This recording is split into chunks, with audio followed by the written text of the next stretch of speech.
Hello, good afternoon everyone. Welcome back my channel Reema aspirant life में। मैं अब जा रही हूँ, जो घर का सारा काम है वो कंप्लीट कर ली हूँ। बस जा रही हूँ अपना टारगेट आज का कंप्लीट करने।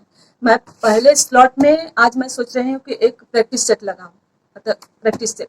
इसको करने के बाद जो स्लॉट होगा उसको मैं करूँगी। वैसे मेरा काम तो 9 बजे ही हो जाता है, मतलब सारा काम 9 बजे पूरा घर का खत्म हो जाता है। लेकिन जो वीडियो बनानी पड़ती है, एडिटिंग करनी पड़ती है, उसके लिए टाइम लगता है, तो इस वजह से मैं 12 बजे से पढ़ने बैठती हूँ। इसलिए आप सब लोग पूछते हैं कि आप कब पढ़ती हैं, आपकी टाइमिंग कितनी। इस वजह से मैं सही नहीं बता पाती आप सबको ना कि मेरी क्या टाइमिंग। मुझे और भी काम, वीडियो का भी काम करना पड़ता है, तो मैं उस हिसाब से टाइमिंग के हिसाब से, मतलब आप लोगों की टाइमिंग के हिसाब से नहीं पढ़ पाती, तो इसलिए मैं टाइमिंग नहीं बता पाती आप लोगों को।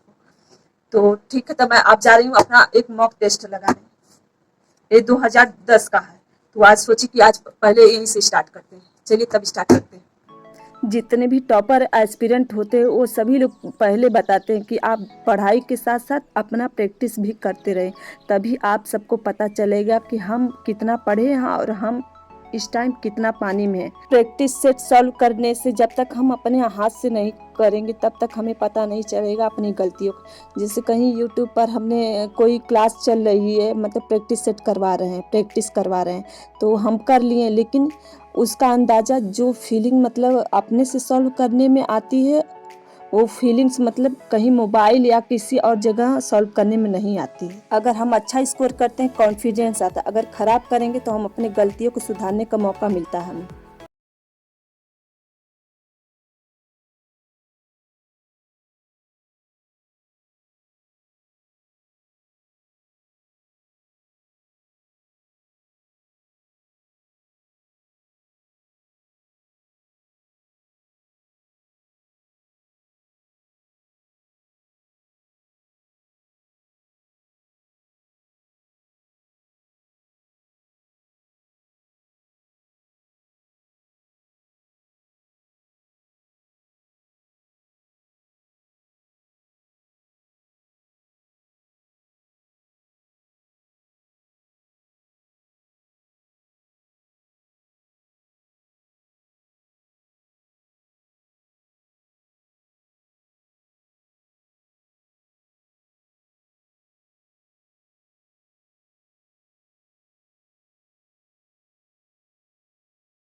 अब मैं जा रही हूँ अपना सेकंड स्लॉट स्टार्ट करने। सेकंड स्लॉट में मेरा आरडीए रहेगा। मैं आज से आरडीए पढ़ना स्टार्ट कर रही हूँ। जैसे मैं एक बार आरडीए आरडीए के ऊपर वीडियो बनाई थी, तो आप लोग देखे होंगे। जो नहीं देखे होंगे वो देख लीजिएगा, मतलब किस तरह से आप आरडीए पढ़ेंगे कि इजी हो, उसी तरह से। तो जैसे कि मैं जो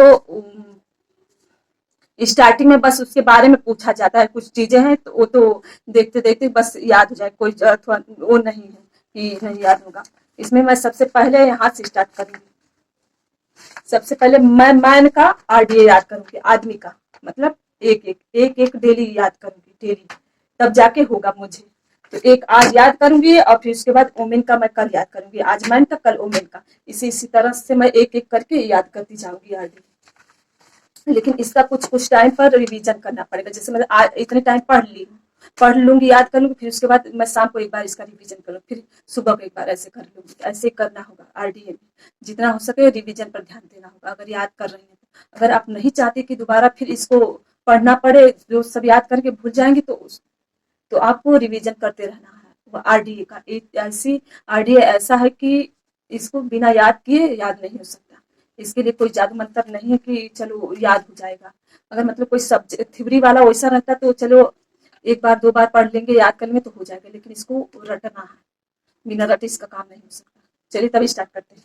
मैं मॉर्निंग से ही वीडियो रिकॉर्ड की थी, लेकिन पता नहीं कैसे डिलीट हो गया। कल वाली वीडियो मतलब होती है जो रिकॉर्डिंग की होती है उसको डिलीट करती है, तो उसी में वो भी डिलीट हो गया गलती से। जो 12 बजे से रिकॉर्ड की थी वीडियो वही सब है बची, और सब डिलीट हो गए रात तक का। जैसा कि मैं इस टाइम आरडीए पढ़ रही हूँ। आरडीए पढ़ना मतलब एक बहुत बड़ा टास्क होता है, क्योंकि आरडीए पढ़ना मतलब कि बहुत याद करना पड़ता है, रटना होता है। एक एक नंबर, मतलब नंबर याद करना होता है ना, इस वजह से इसमें इधर उधर नंबर जो कंफ्यूज हो जाता है। जब तक हम 1 बार 2 बार 3 बार 4 बार ऐसे करके रिवीजन एग्जाम तक नहीं करेंगे तब तक हमें आरडीए याद नहीं होगा। एक एक करके अपना आरडीए याद करते जाइए और इसका डेली रिवीजन करिए। जैसे अब मैं पढ़ ली, अब कुछ देर बाद इसको रिवीजन कर, फिर इसके बाद कल को रिवीजन कर लूँगी, तभी याद होगा। अब मैं जा रही हूँ अपना थर्ड स्लॉट स्टार्ट करने। थर्ड स्लॉट में मैं जो टेक्सटाइल में दाग छुड़ाने वाला चैप्टर है टेक्सटाइल में, वो चैप्टर बहुत कंफ्यूज करता है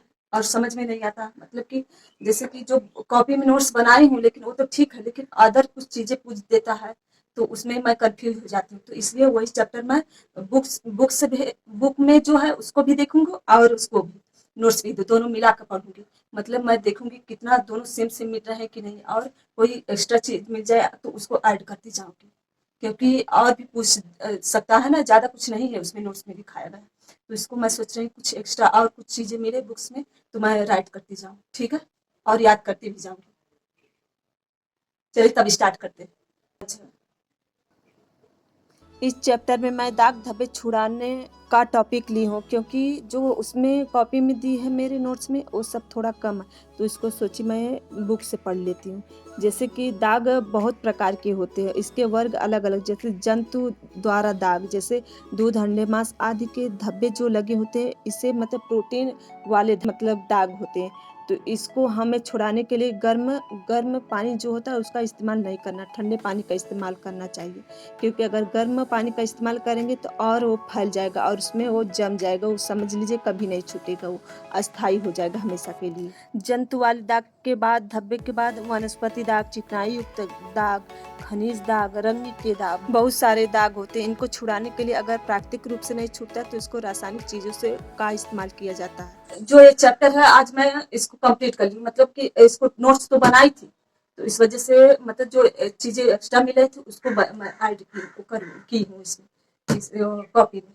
तो अब मैं कल के लिए कलफ कलफ जैसे मतलब गोद लगाया जाता है कपड़ों पर, तो इसमें से क्वेश्चन भी बनता है, तो ये भी क्वेश्चन कंफ्यूज करने वाला। तो अगले दिन नेक्स्ट डे के लिए मैं वो वाला चैप्टर पढ़ूंगी, कलफ।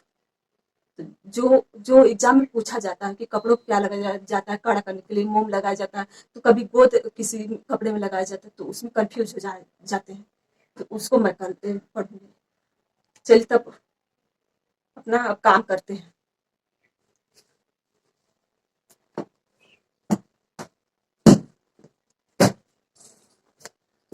मेरी कॉपियां यहीं रहेंगी, यहीं आऊंगी जब पढ़ने तभी यहीं पढ़ूंगी रात को। सबको ये पता चल गया कि अभी डेट नहीं निकलेगी, इस वजह से देख रही हूँ कोई पढ़ाई नहीं कर। बहुत लोग जैसे लग रहा है कि अब इस टाइम पढ़ना बंद कर दिए हैं। जैसे किसी भी फील्ड में कोई वर्क किया जाता है, जैसे 2 प्रकार का काम होता है, एक होता है फिजिकली जो मतलब कि हाथ पैर चला के किया जाता है, और एक काम होता है दिमाग से काम किया जाता है। इन दोनों प्रकार के वर्क में सबसे मेहनत वाला वर्क होता है दिमाग वाला, क्योंकि अगर दिमाग से काम कर हर कोई कर लेता, हर कोई दिमाग से मेहनत करता, तो हर कोई आज सक्सेस होता। सोचिए जो लोग माइंड से काम किए, कितना मेहनत करके वो अपनी लाइफ में आज सक्सेस, और उनकी लाइफ कितनी बेहतर है हम लोगों से, और जो फिजिकली मेहनत करे उनकी लाइफ कितनी बेहतर है, आप लोग खुद देख लीजिए। अगर हमें ये मौका मिला है तो हमें अपने लाइफ में कुछ बेहतर करना चाहिए। ये नहीं है कभी न कभी अगर हम इससे पीछा छुड़ा के भागेंगे तो हमारा कुछ नहीं हो पाएगा, हम सब ऐसे ही रह जाएंगे पूरी लाइफ, बस किस्मत को कोसते रहेंगे कि मेरी किस्मत खराब थी। पहले मैं भी यही सोचती थी, लेकिन सोची कि ईश्वर इतना बुरा नहीं होता कि सबका मतलब हमेशा उसके साथ बुरा हो, कभी दुख कभी सुख हो आता रहता है, तो दुख के बाद सुख जरूर आएगा। इसलिए आप लोग पढ़ते रहिए, ईश्वर भी उन्हीं की मदद करता जो कुछ करने की हिम्मत रखते। अगर आप यही हिम्मत हार जाएंगे तो क्या होगा, कुछ नहीं आपको हासिल होगा, आपको स्टार्टिंग से शुरू करना होगा। मैं अपनी बात बताने जा रही हूँ। इससे पहले मैं 6-7 महीने पहले यही सोचती थी कि क्या मैं ब्यूटिशियन का कोर्स कर लूँ, इसमें 40-50 हज़ार लगेगा, अच्छा वाला सीख लूँगी तो इससे मुझे उसके बाद मैं लखपति हो जाऊँगी, ढेर सारा पैसा कमाने लगी कुछ ही दिनों में। तो यही सब मैं सोचती थी, लेकिन बाद में जब एकदम अच्छी तरह सोची कि इसको सीखने के लिए कम से कम मुझे 2 साल लगाना पड़ेगा, उसके बाद कहीं अगर मेरे पास इनकम हुई तो मैं दुकान खोलूँगी, अगर नहीं रही तो फिर वो भी सोचना पड़ेगा, अगर खोल भी ली तो उस कम से कम मुझे 3-4 साल लगेगा उसको अच्छी तरह से सेट होने में। इसलिए मैं सोची इतना दूर जाने से अच्छा है कि मैं 1 साल मेहनत करके निकाल लूँगी। पीछे हटने का मतलब है कि फिर उतनी दूरी तय करना। अब मैं जा रही हूँ अपना 5वां स्लॉट कंप्लीट करने। 5वां स्लॉट में मेरा होम मैनेजमेंट है। इसमें मेरा चैप्टर लाइट है। लाइट मतलब प्रकाश। प्रकाश के बारे में, मतलब कि घरों में कैसे, किस प्रकार की लाइट का यूज करना चाहिए, यही मैं पढ़ने जा रही हूँ। और कैसी लाइट यूज करनी चाहिए। इससे पहले वाले स्लॉट में मैं सीडी पढ़ रही थी, अब वो जा रही हूँ होम मैनेजमेंट पढ़े। होम मैनेजमेंट में मेरा चैप्टर टॉपिक प्रकाश है। अगर आप एक दिन का भी गैप करेंगे, अपने स्टडी में ना पढ़ेंगे, तो समझ लीजिए आप दूसरे बच्चों से कोसों दूर हो जाएंगे और आपको उतना पढ़ने के लिए बहुत मेहनत करनी पड़ेगी अगर एक दिन नहीं पढ़ेंगे तो। इस बार इस एग्ज़ाम में कंपटीशन बहुत तगड़ा है, क्योंकि इस एग्ज़ाम की तैयारी बहुत दिनों से लोग कर रहे हैं और बस इसका वेट ही कर रहे हैं कि कब एग्ज़ाम निकले और कब हम एग्ज़ाम दें। इसलिए आप लोग अपनी स्टडी डेली करते रहिए, एक दिन का भी गैप मत करिए। थोड़ा ही पढ़िए लेकिन पढ़िए। मेरा आज का जितना टारगेट मैं बनाई थी वो कंप्लीट हो गया। अब मैं जा रही हूँ सोने। चलिए तब अब यही अपना जो ब्लॉग है मैं खत्म करती हूँ।